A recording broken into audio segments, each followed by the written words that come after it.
Hello, I trust you are well.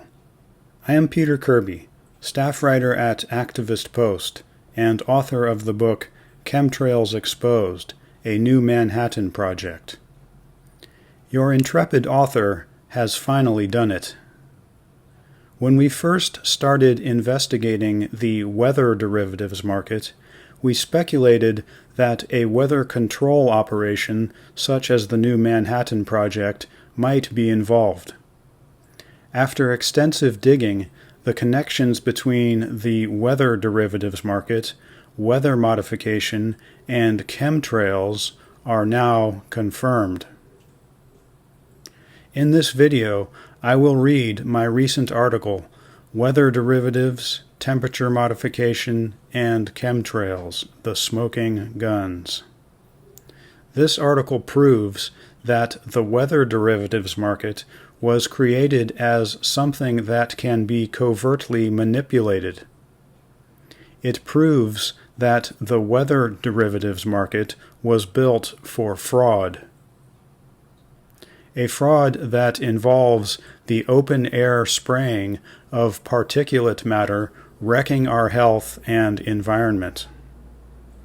This is a matter that should be formally investigated by official government agencies or a federal grand jury, or both.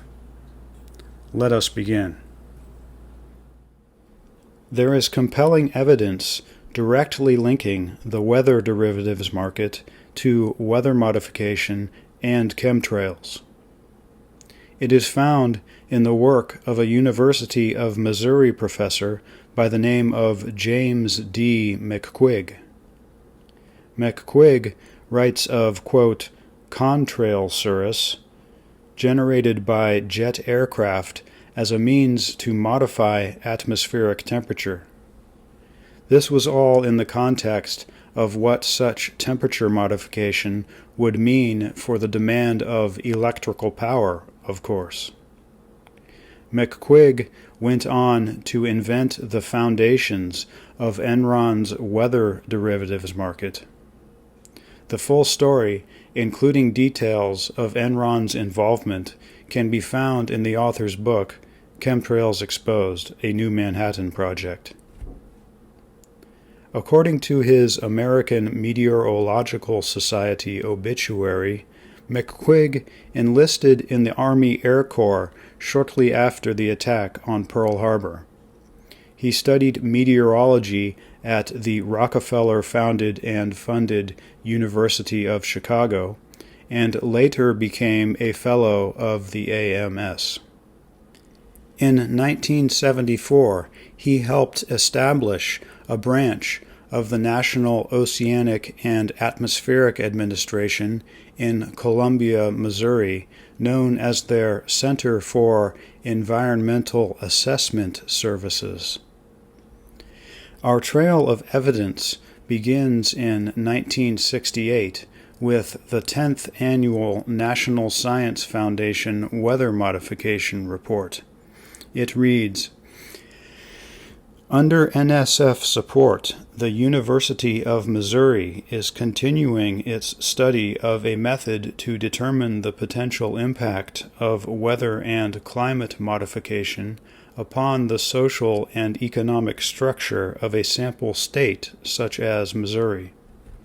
The electrical power industry has been considered to be one which is both weather sensitive and one for which data useful for statistically isolating this relationship are available.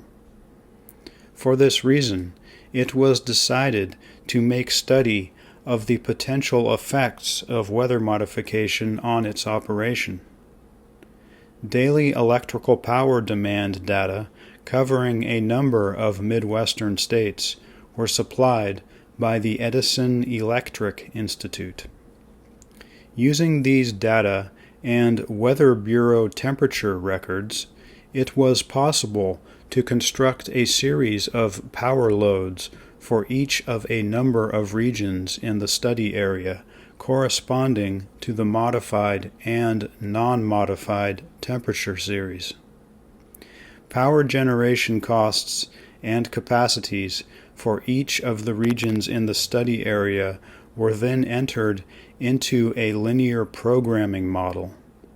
With the modified and non-modified load series, it was possible to construct two estimates of the cost of supplying power to the area.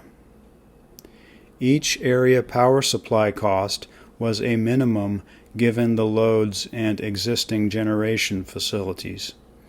Comparisons of the costs of supplying power to the area during the summer months then provided an estimate of the direct effect of potential temperature modification on the electrical industry." Unquote.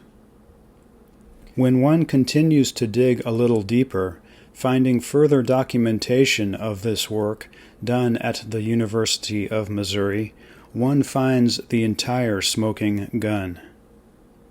An April 1969 paper by M. Lawrence Nicodemus and James D. McQuigg, titled "A Simulation Model for Studying Possible Modification of Surface Temperature," shows us that this temperature modification was to be accomplished by the generation of, quote, "contrail cirrus" from jet aircraft.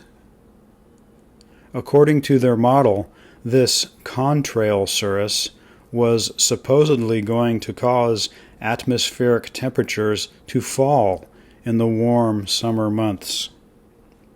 The deceptive nature of this 1969 paper is simply astounding. First of all, when any type of cloud cover is present, surface temperatures go up, not down, because cloud cover traps heat. But the authors of this paper were apparently following the lead of the SRM geoengineering thesis, which also involves such incorrect assertions.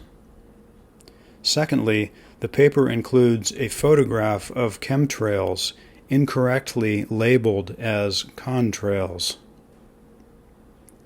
Nicodemus and McQuigg write that their paper only pertains to models of possible future activities, while at the same time they provide photographic evidence of these activities as being currently ongoing.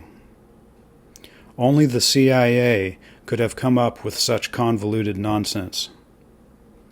This 1969 paper provides the earliest example known to the author of the term contrail cirrus.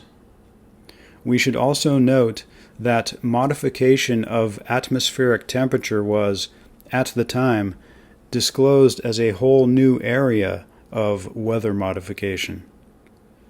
Up until this point, the historical weather modification literature almost entirely concerned itself with the dispersal of silver iodide or dry ice for the purposes of precipitation enhancement or hail suppression.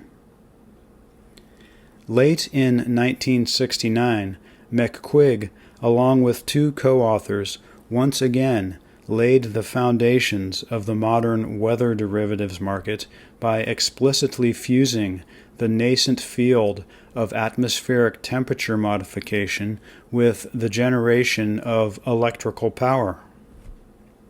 In their seminal paper titled "Temperature Modification and Costs of Electric Power Generation," McQuigg once again writes of contrail cirrus from jet aircraft as being the means for modifying atmospheric temperature.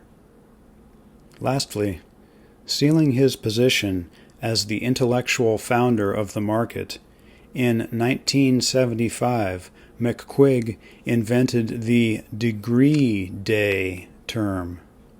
The term degree day is used in today's weather derivatives market to determine the value of weather derivatives contracts. It refers to the number of degrees above or below 65 degrees Fahrenheit the average temperature of a given day is. The earliest example known to the author of the degree day term and the 65-degree threshold appears in a 1975 NSF-funded report titled Economic Impacts of Weather Variability by James McQuigg. Boom. The weather derivatives market is directly related to weather modification. This is where the reader pauses for a moment to consider the magnitude of these findings. Although market participants claim otherwise, Enron's weather derivatives market was and is about weather modification. Now, where is our congressional investigation? For the full story about today's covert weather modification programs, please buy the author's book, Chemtrails Exposed, a New Manhattan Project, now available exclusively at Amazon.com.